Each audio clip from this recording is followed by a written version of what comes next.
నమస్సుమాంజలి. నా పేరు డాక్టర్ పిల్లుట్ల లక్ష్మీకాంత శర్మ. నేను పౌరాణిక రంగస్థల నటుడిని. హైదరాబాదు యాప్రాలో ఉంటున్నాను. సుమారుగా ఒక 500 పౌరాణిక నాటకాల దాకా వేసి ఉన్నాను. అలాగే నాకు బుర్రకథలో కూడా ప్రవేశం ఉంది. మా గురుగారు బర్రె రత్నం గారి దగ్గర బుర్రకథలు అవి నేర్చుకుంటూ 2 రాష్ట్రాల్లో చెబుతూ ఉన్నాను. పౌరాణిక నాటకాలు అయితే 2 రాష్ట్రాల్లో కూడా చేసుకుంటూ వస్తున్నాను. ఇప్పుడు ఇవాళ మన ప్రజాగాయకుడు గద్దర్ గారి 78వ జయంతి సందర్భంగా వారు నన్ను పిలవడం జరిగింది. ఆ సందర్భంగా బుర్రకథ కళారూపాన్ని నేను ప్రదర్శించాను.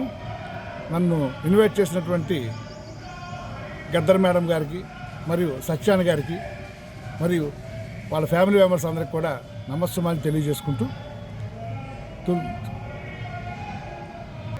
ఆర్టిస్ట్గాను ఈటీవీలో వస్తున్నటువంటి ఆరో ప్రాణం, అంతకుముందు వచ్చిన సీతమల సినిమాల చెట్టు, అలాగే చాలా సినిమాల్లో కూడా యాక్ట్ చేస్తూ ఉన్నాను. నేను కోటగారికి రిలేటివ్ని. కోటగారు మా మావయ్య గారు అవుతారు. చాలా సంతోషం. ఇవాళ ఈ టీవీ వాళ్ళు నన్ను ఇంటర్వ్యూ చేయడం, నన్ను మీ మధ్య పరిచయం చేయడం నాకు చాలా ఆనందంగా ఉంది. మీ అందరికీ కూడా మరొక్కసారి గద్దర్ గారి జయంతి సందర్భంగా శుభాకాంక్షలు తెలియజేసుకుంటూ, జోహార్ ప్రజాకవి గద్దర్, జోహార్ జోహార్, జోహార్ ప్రజాకవి గద్దర్, జోహార్ జోహార్, జోహార్ జోహార్.